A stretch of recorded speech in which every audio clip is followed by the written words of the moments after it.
भजन संहिता अध्याय 110। मेरे प्रभु से यहोवा की वाणी यह है, तू मेरे दाहिने हाथ बैठ, जब तक कि मैं तेरे शत्रुओं को तेरे चरणों की चौकी न कर दूं।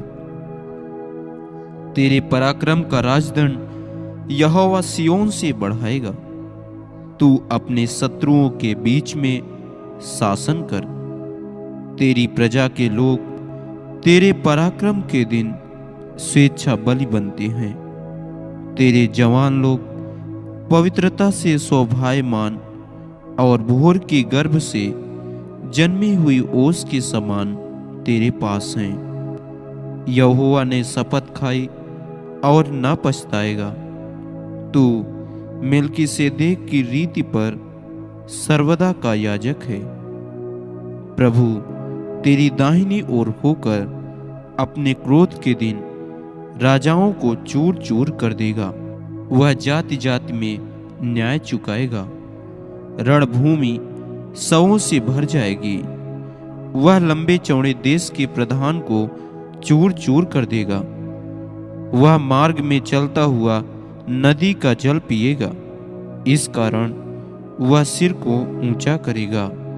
आमीन। भजन संहिता अध्याय 111। याह की स्तुति करो। मैं सीधे लोगों की गोष्ठी में और मंडली में भी संपूर्ण मन से यहोवा का धन्यवाद करूंगा। यहोवा के काम बड़े हैं। जितने उनसे प्रसन्न रहते हैं वे उन पर ध्यान लगाते हैं। उसके काम वैभवशाली और ऐश्वर्यमय होते हैं और उसका धर्म सदा तक बना रहेगा। उसने अपने आश्चर्य कर्मों का स्मरण कराया है। यहोवा अनुग्रहकारी और दयावंत है। उसने अपने डरवैयों को आहार दिया है। वह अपनी वाचा को सदा तक स्मरण रखेगा।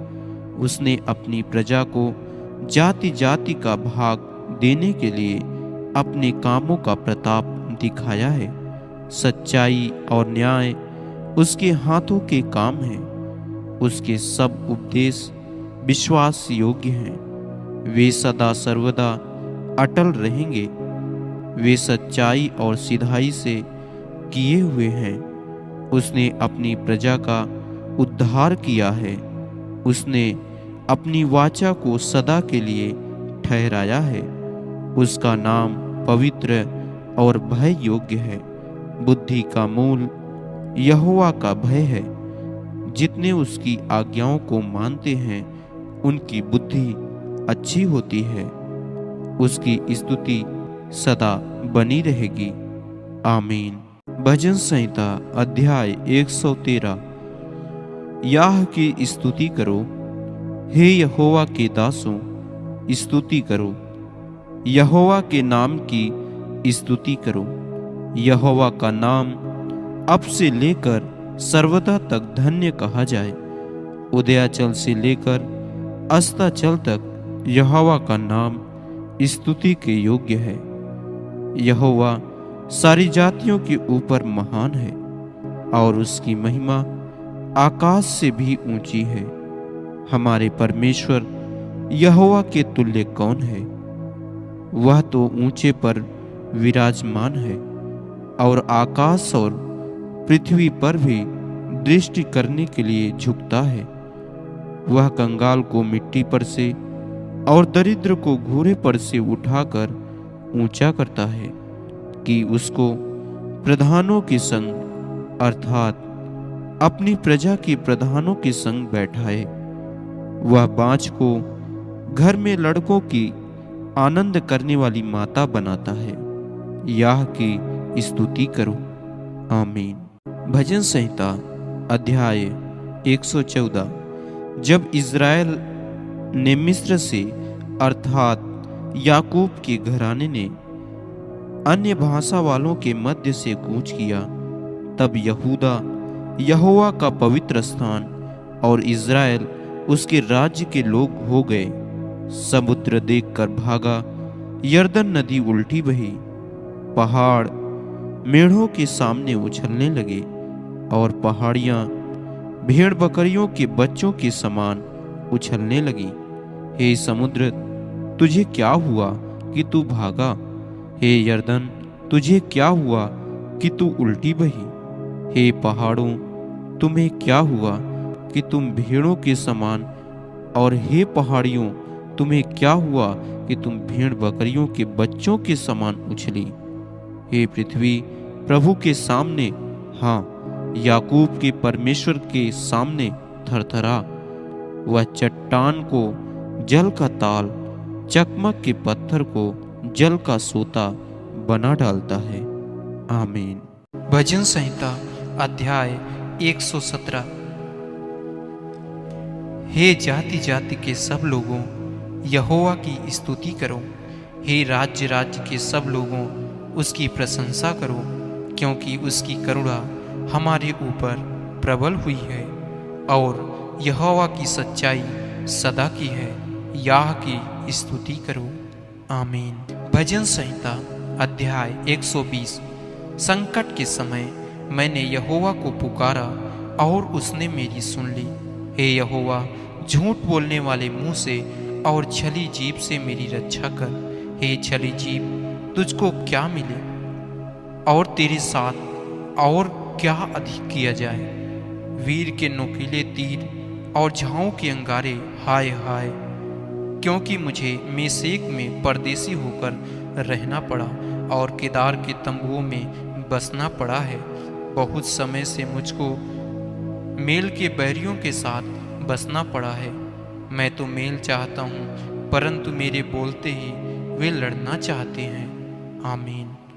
भजन संहिता अध्याय 121।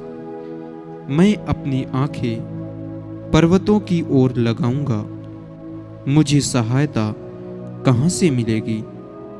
मुझे सहायता यहोवा की ओर से मिलती है, जो आकाश और पृथ्वी का करता है। वह तेरे पाँव को टलने न देगा, तेरा रक्षक कभी न उगेगा। सुन, इज़राइल का रक्षक न उगेगा और न सोएगा। यहोवा तेरा रक्षक है, यहोवा तेरी दाहिनी ओर तेरी आड़ है। न दिन को धूप से और न रात को चांदनी से तेरी कुछ हानि होगी। यहोवा सारी विपत्ति से तेरी रक्षा करेगा, वह तेरे प्राण की रक्षा करेगा। यहोवा तेरे आने जाने में तेरी रक्षा अब से लेकर सदा तक करता रहेगा। आमीन। भजन संहिता अध्याय 122। जब लोगों ने मुझसे कहा, आओ हम यहोवा के भवन को चलें, तब मैं आनंदित हुआ। हे यरूशलेम, तेरे फाटकों के भीतर हम खड़े हो गए हैं। हे यरूशलेम, तू ऐसे नगर के समान बना है जिसके घर एक दूसरे से मिले हुए हैं। वहाँ याह के गोत्र गोत्र के लोग यहोवा के नाम का धन्यवाद करने को जाते हैं। यह इज़राइल के लिए साक्षी है। वहाँ तो न्याय के सिंहासन दाऊद के घराने के लिए रखे हुए हैं। यरूशलेम की शांति का वरदान मांगो। तेरे प्रेमी कुशल से रहें। तेरी शहर पनाह के भीतर शांति और तेरे महलों में कुशल होवे। अपने भाइयों और संगियों के निमित्त मैं कहूँगा कि तुझ में शांति होवे। अपने परमेश्वर यहोवा के भवन के निमित्त मैं तेरी भलाई का यत्न करूँगा। आमीन। भजन संहिता अध्याय 123। हे स्वर्ग में विराजमान, मैं अपनी आंखें तेरी ओर लगाता हूँ। देख, जैसे दासों की आंखें अपने स्वामियों के हाथ की ओर और जैसे दासियों की आंखें अपने स्वामी के हाथ की ओर लगी रहती हैं, वैसे ही हमारी आंखें हमारे परमेश्वर यहोवा की ओर उस समय तक लगी रहेंगी जब तक वह हम पर अनुग्रह न करे। हम पर अनुग्रह कर, हे यहोवा, हम पर अनुग्रह कर, क्योंकि हम अपमान से बहुत ही भर गए हैं। हमारा जीव सुखी लोगों के ठट्ठों से और अहंकारियों के अपमान से बहुत ही भर गया है। आमीन। भजन संहिता अध्याय 124। इज़राइल यह कहे कि यदि हमारी ओर यहोवा न होता, यदि यहोवा उस समय हमारी ओर न होता, जब मनुष्यों ने हम पर चढ़ाई की, तो वे हमको उसी समय जीवित निगल जाते। जब उनका क्रोध हम पर भड़का था, हम उसी समय जल में डूब जाते और धारा में बह जाते। उमड़ते जल में हम उसी समय ही बह जाते। धन्य है यहोवा, जिसने हमको उनके दांतों तले जाने न दिया। हमारा जीव पक्षी के समान चिड़ी मार के जाल से छूट गया। जाल फट गया, हम बच निकले।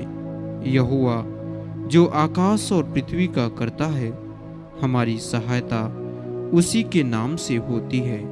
आमीन। भजन संहिता अध्याय 125। जो यहोवा पर भरोसा रखते हैं वे सिय्योन पर्वत के समान हैं, जो टलता नहीं वरन सदा बना रहता है। जिस प्रकार यरूशलेम के चारों ओर पहाड़ हैं, उसी प्रकार यहोवा अपनी प्रजा के चारों ओर अब से लेकर सर्वदा तक बना रहेगा। क्योंकि दुष्टों का राजदंड धर्मियों के भाग पर बना न रहेगा। ऐसा न हो कि धर्मी अपने हाथ कुटिल काम की ओर बढ़ाएं। हे यहोवा, भलों का और सीधे मन वालों का भला कर, परंतु जो मुड़कर टेढ़े मार्गों में चलते हैं, उनको यहोवा अनर्थकारियों के संग निकाल देगा। इज़राइल को शांति मिले। आमीन। भजन संहिता अध्याय 126। जब यहोवा सिय्योन से लौटने वालों को लौटा ले आया, तब हम स्वप्न देखने वाले से हो गए। तब हम आनंद से हंसने और जय जयकार करने लगे। तब जाति जाति के बीच में कहा जाता था, यहोवा ने इनके साथ बड़े बड़े काम किए हैं। यहोवा ने हमारे साथ बड़े बड़े काम किए हैं और इससे हम आनंदित हैं। हे यहोवा, दक्षिण देश के नालों के समान हमारे बंदियों को लौटा ले आ। जो आंसू बहाते हुए बोते हैं, वे जय जयकार करते हुए लौने पाएंगे। चाहे बोने वाला बीज लेकर रोता हुआ चला जाए, परंतु वह फिर पूलियां लिए हुए जय जयकार करता हुआ निश्चय लौट आएगा। आमीन। भजन संहिता अध्याय 127। यदि घर को यहोवा न बनाए, तो उसके बनाने वालों का परिश्रम व्यर्थ होगा। यदि नगर की रक्षा यहोवा न करे, तो रखवाले का जागना व्यर्थ ही होगा। तुम जो सवेरे उठते और देर करके विश्राम करते और दुख भरी रोटी खाते हो, यह सब तुम्हारे लिए व्यर्थ ही है, क्योंकि वह अपने प्रियों को यूं ही नींद प्रदान करता है। देखो, लड़के यहोवा के दिए हुए भाग हैं, गर्भ का फल उसकी ओर से प्रतिफल है। जैसे वीर के हाथ में तीर, वैसे ही जवानी के लड़के होते हैं। क्या ही धन्य है वह पुरुष जिसने अपने तरकस को उनसे भर लिया हो। वह फाटक के पास शत्रुओं से बातें करते संकोच न करेगा। आमीन। भजन संहिता अध्याय 128। क्या ही धन्य है हर एक जो यहोवा का भय मानता है और उसके मार्गों पर चलता है। तू अपनी कमाई को निश्चय खाने पाएगा, तो धन्य होगा और तेरा भला ही होगा। तेरे घर के भीतर तेरी स्त्री फलवंत दाखलता सी होगी। तेरी मेज के चारों ओर तेरे बालक जलपाई के पौधे से होंगे। सुन, जो पुरुष यहोवा का भय मानता हो वह ऐसी ही आशीष पाएगा। यहोवा तुझे सिय्योन से आशीष देवे और तू जीवन भर यरूशलेम का कुशल देखता रहे, वरन तू अपने नाती पोतों को भी देखने पाए। इज़राइल को शांति मिले। आमीन। भजन संहिता अध्याय 129। इज़राइल अब यह कहे, मेरे बचपन से लोग मुझे बार बार क्लेश देते आए हैं। मेरे बचपन से वे मुझको बार बार क्लेश देते तो आए हैं, परंतु मुझ पर प्रबल नहीं हुए। हलवाहों ने मेरी पीठ के ऊपर हल चलाया और लंबी लंबी रेखाएं की। यहोवा धर्मी है, उसने दुष्टों के फंदों को काट डाला है। जितने सिय्योन से बैर रखते हैं उन सबों की आशा टूटे और उनको पीछे हटना पड़े। वे छत पर की घास के समान हो जो बढ़ने से पहले सूख जाती है, जिससे कोई लवने वाला अपनी मुट्ठी नहीं भरता, न पूलियों का कोई बांधने वाला अपनी अखबार भर पाता है। और न आने जाने वाले यह कहते हैं, यहोवा की आशीष तुम पर हुए। हम तुमको यहोवा के नाम से आशीर्वाद देते हैं। आमीन। भजन संहिता अध्याय 130। हे यहोवा, मैंने गहरे स्थानों में से तुझको पुकारा है। हे प्रभु, मेरी सुन। तेरे कान मेरे गिड़गिड़ाने की ओर ध्यान से लगे हैं। हे याह, यदि तू अधर्म के कामों का लेखा ले तो हे प्रभु, कौन खड़ा रह सकेगा? परंतु तू क्षमा करने वाला है, जिससे तेरा भय माना जाए। मैं यहोवा की बाट जोहता हूँ, मैं जी से उसकी बाट जोहता हूँ और मेरी आशा उसके वचन पर है। पहरुए जितना भोर को चाहते हैं, हाँ, पहरुए जितना भोर को चाहते हैं, उससे भी अधिक मैं यहोवा को अपने प्राणों से चाहता हूँ। इज़राइल यहोवा पर आशा लगाए रहे, क्योंकि यहोवा करुणा करने वाला और पूरा छुटकारा देने वाला है। इज़राइल को उसके सारे अधर्म के कामों से वही छुटकारा देगा। आमीन। भजन संहिता अध्याय 131। हे यहोवा, न तो मेरा मन गर्व से और न मेरी दृष्टि घमंड से भरी है, और जो बातें बड़ी और मेरे लिए अधिक कठिन हैं उनसे मैं काम नहीं रखता। निश्चय मैंने अपने मन को शांत और चुप कर दिया है। जैसा दूध छुड़ाया हुआ लड़का अपनी माँ की गोद में रहता है, वैसे ही दूध छुड़ाए हुए लड़के के समान मेरा मन भी रहता है। हे इज़राइल, अब से लेकर सदा सर्वदा यहोवा ही पर आशा लगाए रहे। आमीन। भजन संहिता अध्याय 132। हे यहोवा, दाऊद के लिए उसकी सारी दुर्दशा को स्मरण कर। उसने यहोवा से शपथ खाई और याकूब के सर्वशक्तिमान की मन्नत मानी है।